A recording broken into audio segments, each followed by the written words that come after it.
Power rarely announces itself. It does not raise its voice or demand to be seen. In the first moments of every conflict, the one who speaks the least often holds the advantage. This is not coincidence, it is design. Across centuries of Japanese warrior tradition, attention was understood as a liability, not a reward. Those who sought it exposed themselves. Those who avoided it survived. To understand real power, you must first unlearn the modern instinct to be noticed. Only then can you see why strength prefers silence. Chapter 1. The Invisible Edge. In feudal Japan, survival depended on reading what was not said. A warrior who displayed emotion, ambition, or hunger for recognition revealed his inner state to his enemy. Attention invited judgment, interference, and attack. The strongest presence in the room was often the quietest because silence concealed intention. Zen training sharpened this discipline by stripping away excess thought and expression. What remained was clarity, economy, and restraint. Power was not something you showed, it was something others felt without explanation. This principle remains unchanged even though the battlefield has shifted. In modern life, attention still exposes. Every unnecessary explanation, every attempt to be seen leaks energy. Silence preserves it. The ancient warriors understood that power grows inward before it ever moves outward. If it moves outward too early, it collapses. Chapter 2. Musashi and the Discipline of Non-Display. Miyamoto Musashi never advertised his strength. He avoided schools, titles, and fixed identities. His victories came not from performance, but from presence. Musashi observed that those who decorated themselves with reputation became predictable. They defended an image rather than reality. In combat, this was fatal. His later writing emphasized removal rather than addition. Remove the need to be praised. Remove attachment to outcome. Remove noise. In doing so, the mind becomes ungraspable. Musashi understood that attention creates expectations, and expectations create constraints.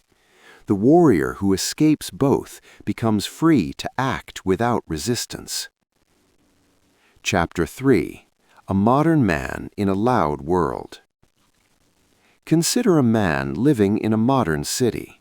He's capable, disciplined, and observant, yet constantly overlooked. Around him, others speak loudly about their ambitions, their struggles, their plans. They seek recognition before results. He feels pressure to do the same. Silence feels like invisibility. Invisibility feels like weakness. At first, he imitates them. He explains his goals, he shares his progress, he defends his choices. And slowly, he notices fatigue. The more he speaks, the less grounded he feels. His actions become shaped by reaction rather than intention. He is no longer moving from inner clarity, but from external noise. Chapter 4. The Cost of Being Seen. Attention is not neutral. It demands maintenance. Once you are seen, you must remain consistent with the image you created. This is why warriors avoided display. Display locks you into expectation. Silence keeps you adaptable.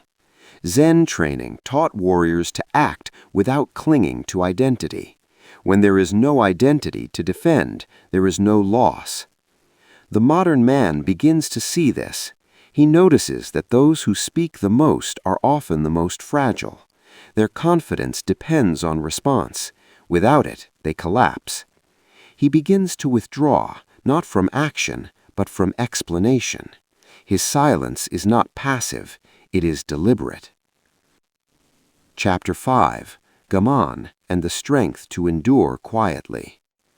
Gaman is often misunderstood as simple endurance. In truth, it is disciplined restraint under pressure. It is the refusal to externalize struggle.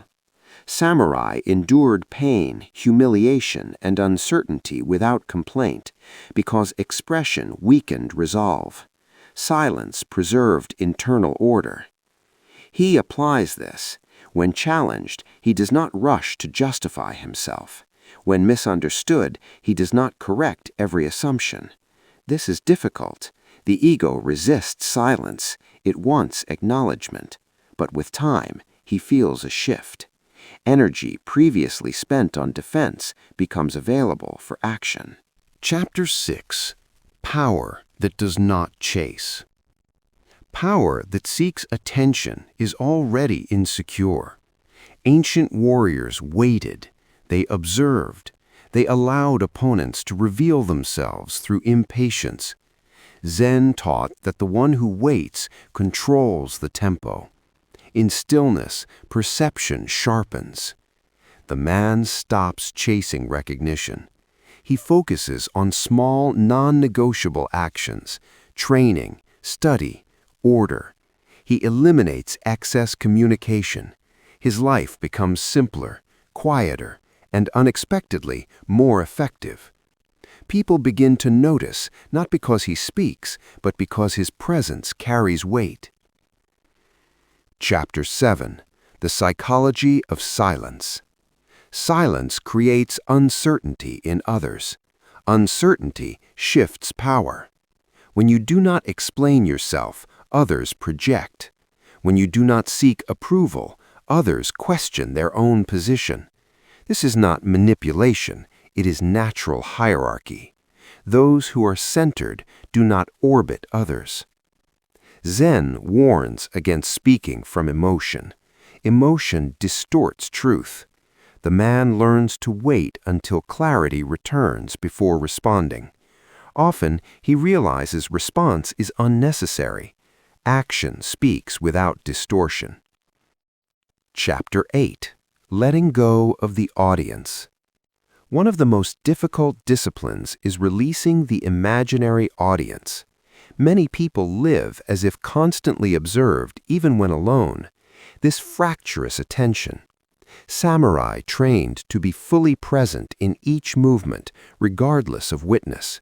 Their discipline was internal. The man practices this. He stops narrating his life. He stops imagining how his choices appear. He acts according to principle, not reaction. Over time, anxiety fades. What replaces it is quiet confidence. Chapter 9. When silence becomes authority. Authority emerges naturally from consistency. Those who act without explanation develop gravity. Others sense reliability without needing reassurance.